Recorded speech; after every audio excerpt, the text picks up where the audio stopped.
Coming up next on the season 11 finale of Making Moves, JTA hosts another national transportation conference. We'll tell you why Jacksonville is becoming the go-to location. JTA CEO Nat Ford joins us in studio with great news on the Mayport Ferry. The JTA Board of Directors approves its first fare increase in 7 years. I'm Donna Deegan. These stories and more right now on Making Moves.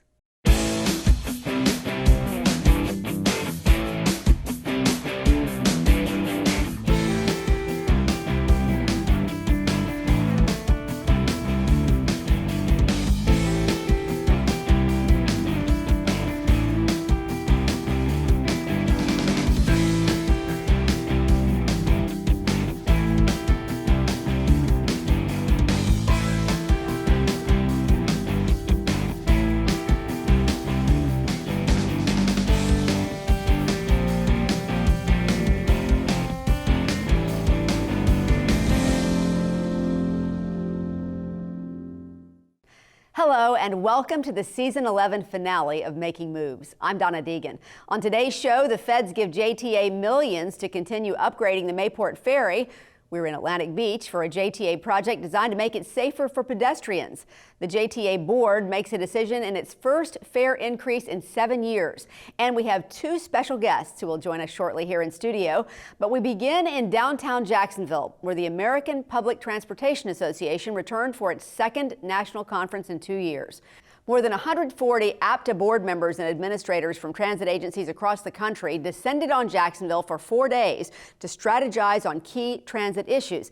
And as Making Moves chief correspondent Bill Milnes tells us, it's no coincidence that they came to Jacksonville. It's great to see all of you here in Jacksonville, and on behalf of the JTA Board of Directors and our nearly 1,000 employees who work at the JTA every day serving this community, we welcome you to Jacksonville. These transit board members and administrators came to this conference from all parts of the U.S. to learn how they can improve the transit systems they help govern, tackling issues like declining ridership, the changing mobility landscape with competition from companies like Uber and Lyft, the continued need for transit advocacy, and safety and security, particularly cybersecurity. APTA brought them here to Jacksonville with a purpose: to experience what APTA CEO Paul Skoutelis already knows, that JTA is considered a leader in the public transportation industry. We have here board members from all over the country that are coming, and so it's important for their roles as policymakers, again, to envision firsthand what's happening here in Jacksonville.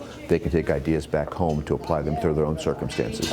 Doug Liccato from Lansing, Michigan's Capital Area Transportation Authority called the JTA a visionary organization whose work should be emulated in other cities. Some of the stuff that's already been implemented here in JTA is like visionary stuff that we can look to hope to see in other areas.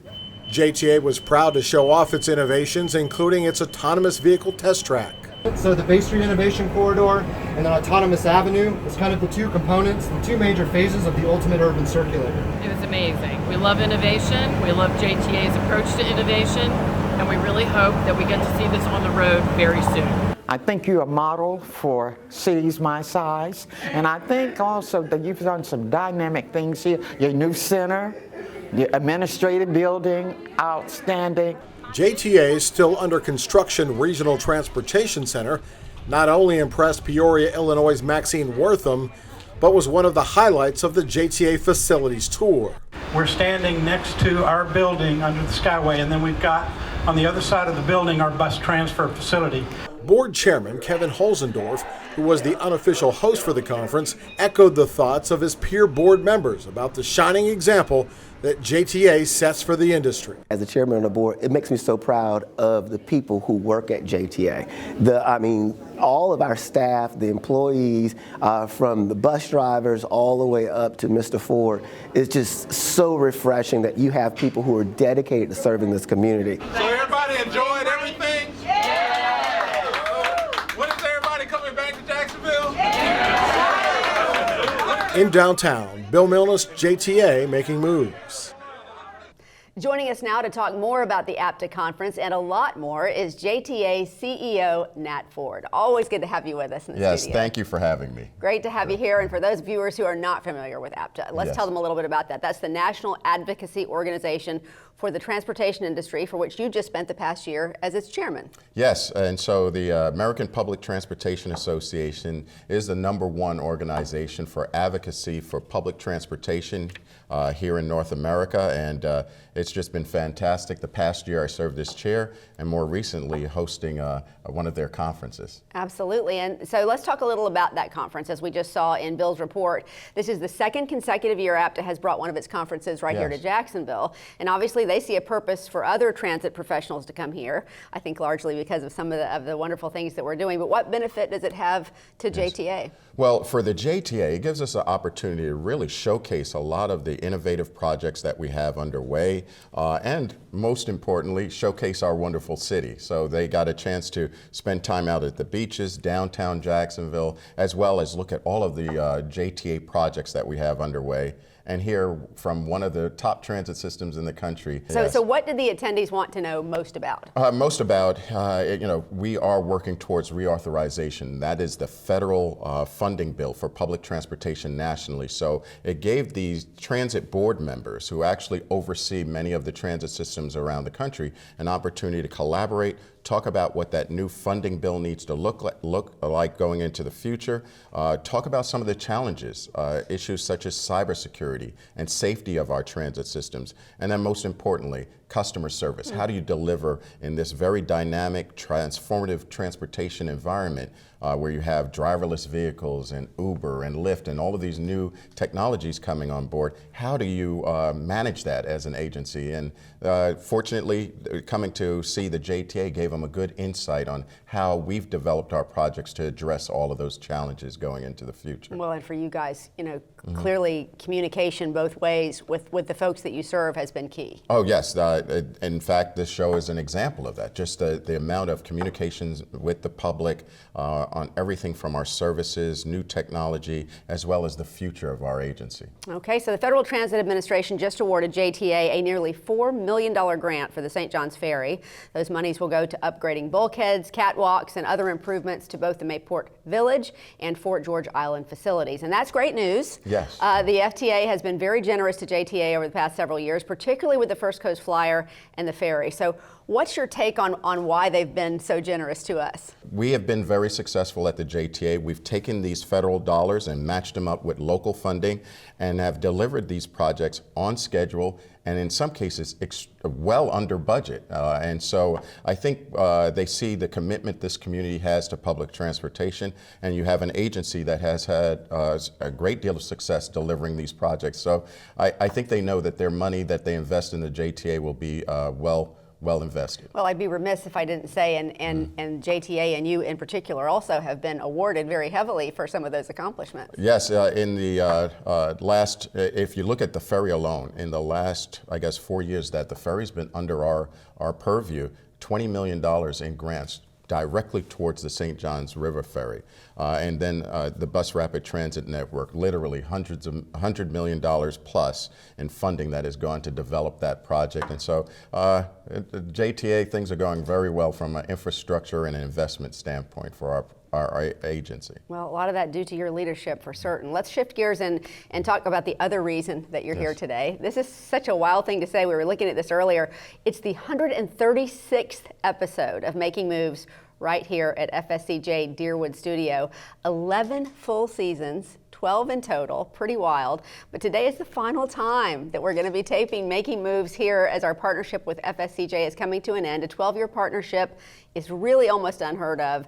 How has this one really worked out so well for so long? I think you've got two great partners and a commitment to a vision in terms of communication to the residents of Northeast Florida. I mean, this program is fantastic, and I think that partnership between the JTA and FSCJ has been, I think, very fruitful. It's allowed us as an agency, as the JTA, to really be able to reach a large number of our residents here and be able to show them all of the fine projects and the services that we deliver. Well, it's fun for people to be able to feel pride in that. Exactly. And this is a great way to showcase that. But I can hardly believe that I have been doing this for 5 years. And in that 5 years on the show, I've heard over and over again how this has really benefited both Yes, partners. You know, yes. JTA found a home to help grow Making Moves into the information juggernaut that it is, and the school has been able to really grow right along with it, testing new and innovative production techniques like virtual technology. So That's right. it seems so simple, but it often does not work out this well. Well, I think, you know, when you have two strong partners, you have common vision, common purpose, you have excellent, I think, staff members on both sides that understand that vision, and they work real hard to just navigate all of the challenges to deliver deliver a consistent, high-quality product over 12 years. It's just a testament to that partnership, that vision. It started well before my time with my predecessor, Michael Blaylock, and when I came to the JTA, to have this type of tool, so to speak, or this medium to actually deliver information to our customers, it's invaluable. And so we will look at ways going into the future to continue that communication. Absolutely. And you know, this is all coming to an end in this way for a very positive reason. Yes, for the school. And so we'll talk more about that. Lots more coming up for you today. After the break, FSCJ President Dr. John Avendano, will join us to talk more about the partnership between FSCJ and JTA. So don't go away. There are 16 million children struggling with hunger in America. This is a serious problem, but one we can solve. Visit feedingamerica.org to help. Together we can solve hunger. Together we're feeding America. You're watching Making Moves, the most honored public transportation news and information program in the country. Welcome back to the Season 11 finale of Making Moves. Before the break, we were talking with JTA CEO Nat Ford about the 12-year relationship between his agency and the Florida State College at Jacksonville. With nearly 50,000 students, FSCJ is one of the largest state institutions of higher education. And joining the conversation now is Dr. John Avendano, the new president and CEO of FSCJ. Welcome to Making Moves. You've only been here a short time. I've been here, this is my 4th week here at FSCJ. Okay, well, welcome. We're so happy to have you here. I know you're still getting adjusted, but thanks for making the time to be with us today. Were you aware that the team here at the Deerwood campus has been involved in the production of Making Moves for over a decade? I found that out as I was driving in this morning. So yeah, I'm happy that FSCJ could have served as a home for the show for the last 12 years. I think it was a wonderful opportunity. I think it was too for both. We're talking with Mr. Ford earlier about the 12-year relationship between JTA and FSCJ on Making Moves. It's been such a great working partnership, honestly. And I just wonder, in your previous career, have you experienced anything that's been similar to this? Nothing like this in terms of also having a show connected with it. Obviously, I've worked at 3 other institutions in my career, and during that time we've worked with public transportation in all of those respective communities, but never to the extent of what we've had here. So I think it's a wonderful testament to the service that we provide for our respective community and what we provide for everybody. Absolutely. So I'm sure people are wondering, we sort of teased it a little bit as we were going into the break, why after 12 years there's a parting of the ways, but it really is a fantastic reason. In fact, your video and digital programs have been growing at such a rapid pace, and studio time for an outside program, there's just no more room for us, folks. They've got so much going on here. So in 2012, this program started with 5 students, and now there are 330 in the combined program. That is remarkable. So when it comes to things like studio usage, the students have to come first. Yeah, well, again, we very much were appreciative of the opportunity to have this partnership over the years, but our central part of our mission is to serve our students and provide educational and training programs. And so that obviously takes precedence, and it doesn't mean that we don't have other opportunities to partner with, which I'm sure that we will. We've talked about that earlier, but we're excited about the fact that our multimedia programs, our digital media programs are growing, and we're able to provide that as educational and training opportunities for our community. Well, it's a wonderful facility here for the students, no question about it. So, Mr. Ford, I'm wondering, we were talking a little bit about it earlier, the opportunity to present JTA and all that it's doing to the community. How do you think that perception of JTA would be different in our community if it weren't for this? I think it's clear. Without this opportunity, this program that we had, a partnership with FSCJ, the information that we needed to provide related to our road program our First Coast Flyer BRT, the ferry program, all of the exciting things that we're doing at the JTA, we would not have been able to get that message out to a wide audience. We have literally million or plus stakeholders, not just the customers who ride our buses, but the entire community, all of Northeast Florida. And so this gave us an opportunity to reach them, provide them, I think, great information around the JTA, the projects we're working on, and also our mission in terms of transportation. It was just an invaluable partnership and opportunity for us. And we're excited about how we will continue to do this going into the future, and communication and media, and is going to be a part of it going forward, part of our program going forward. Well, and as we were saying, it's just so nice to have such a facility such as this. It's been very high quality and a wonderful partnership. But as you were indicating earlier, this is not a partnership that's not going away. That's right. Exactly. When you've got more than 50,000 students, many of whom use public transit, yes. there are opportunities to partner. That's question, right. No That's question. right. So some people already know, when I first arrived, I've been here for about 5 weeks total, and my first couple of weeks I had the opportunity of staying with our students, actually, in our student housing at 20 West downtown. And I had the opportunity to engage with them in a variety of different ways, and one of the things that we did talk about was actually transportation. So what JTA provides for our students and for our community, it's critical. We both have a similar mission, right? That's and our right. mission is to serve our respective communities. We do it through education. JTA does it through transportation. And so it's a common mission from that standpoint. We serve our respective communities. And for our students, for thousands of our students, education would not be possible without the opportunity to have access to all of our campuses, which is what JTA provides, is access and opportunity for educational opportunities throughout our entire district. So greatly Access is the appreciate name of the game, for Absolutely. sure. So JTA, this is exciting. The board just approved a 50% discount for college students, including, of course, those at FSCJ. Right. And that certainly is something that is mutually beneficial. It makes it more affordable for college students to ride JTA, better for JTA, better for students. Exactly. In this new technology-driven world where we need to increase the number of talented individuals coming to Jacksonville, being educated in our institutions, what could we do to help with that challenge going into the future, embracing technology, embracing a new way of doing transportation? We need to have a pipeline of qualified students. And so why not help facilitate the development of our students by providing them low-cost transportation? So we took our current 25% discount and lowered it another 25%. And so for all college students through ID Me, they will be able to use the JTA system for 50% discount to ride our system. And so we're excited about it. We, obviously we have the constraints of finances.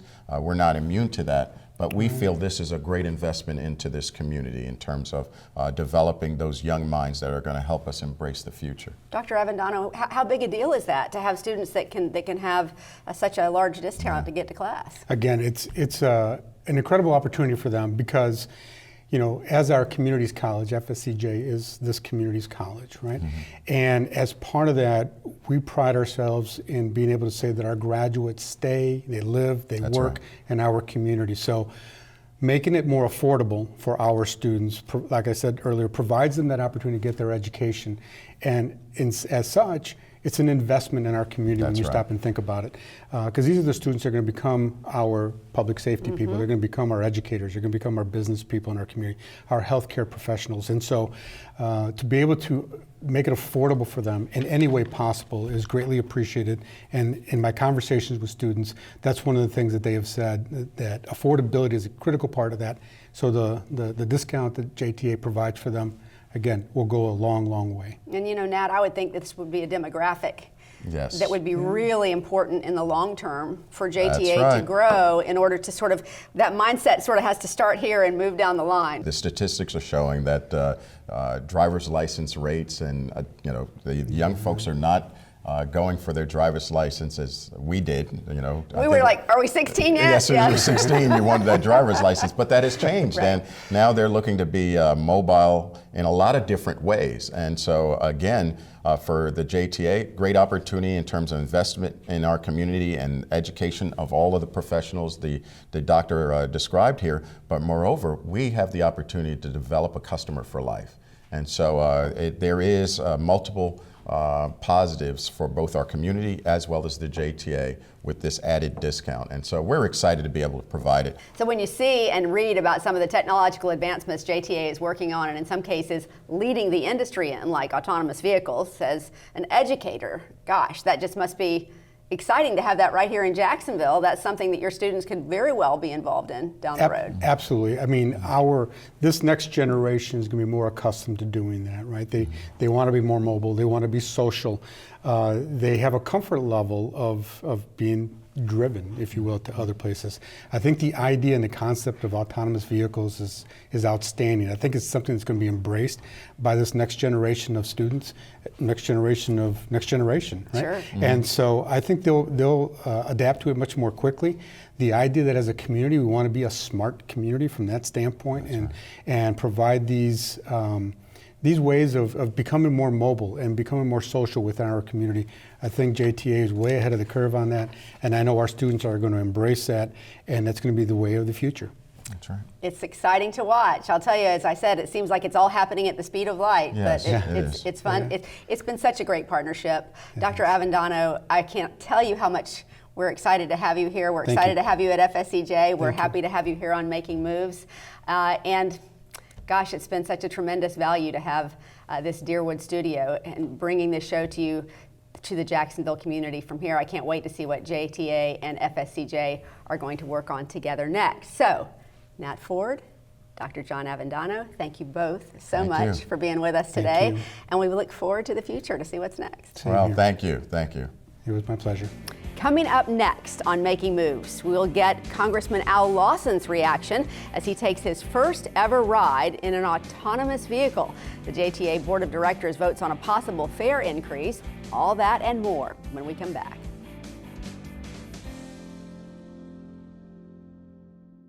Or that the projections would be flood next Thursday? I can't do Thursday, but I can do Friday. Disasters don't plan ahead. You can. Talk to your loved ones about how you're going to be ready in an emergency. Welcome back to Making Moves. Florida Congressman Al Lawson recently stopped by JTA's test track near the sports complex to take his first ever ride on an autonomous vehicle. As Making Moves correspondent David Cotton reports, Lawson came away excited that Jacksonville is at the epicenter of this transit revolution. That is amazing. It's really amazing. Congressman Al Lawson experienced the future of public transportation in Jacksonville, taking a ride at JTA's autonomous vehicle test and learn track. The ride was real comfortable, and so, and just to see how it worked was an extraordinary experience for me. Lawson, who serves Florida's 5th Congressional District, says the JTA's Ultimate Urban Circulator Program, or U2C, merits national attention from his colleagues in Washington. It's good to have it in your district, that this is where it's going to really get started at, because I think this is the future of America. And expand the Skyway from 2.5 miles to a 10-mile system. Oh, wow. So we'll be going all the way up to UF Health, down towards into San Marco, out here to the stadium. Right. We've had conversations with the Jaguars already. More than 3,000 people, including the congressman, have taken a test ride since JTA opened the test and learn track in 2017. With each test run, the JTA learns more about how these electric shuttles will interact with their environments, other cars, and the smart technology will deploy along the Bay Street Innovation Corridor in the near future. It's just so critical that we can be the leader in this country in terms of the way we look at transportation and moving people around. Lawson said he'll continue to advocate for the JTA and the U2C. In downtown, David Cotton, JTA Making Moves. During a special session, the JTA Board of Directors approved the first fare increase at the authority in 7 years. The vote was unanimous. The JTA held more than a dozen outreach sessions, public meetings, and 2 hearings to get feedback on the proposal. Here's a look at some of the key changes. The single ride cash fare will now be $1.75. That's up 25 cents. JTA's Ready Ride will now be a flat $2 for all rides. Weekday ferry rides go up $1. Seniors will continue to ride free of charge, and there is no fare increase on JTA's Connection and Connection Plus service. Even with the fare hike, JTA still has one of the lower rates in all of Florida. The fare changes will go into effect starting October 1st. JTA expanded its service in neighboring Clay County. The new Magenta line, launched on August 12th, has part of Clay Community Transportation Service that JTA began operating earlier this year when Clay Transit folded. The Magenta line runs between Keystone Heights and Gainesville each weekday morning and afternoon.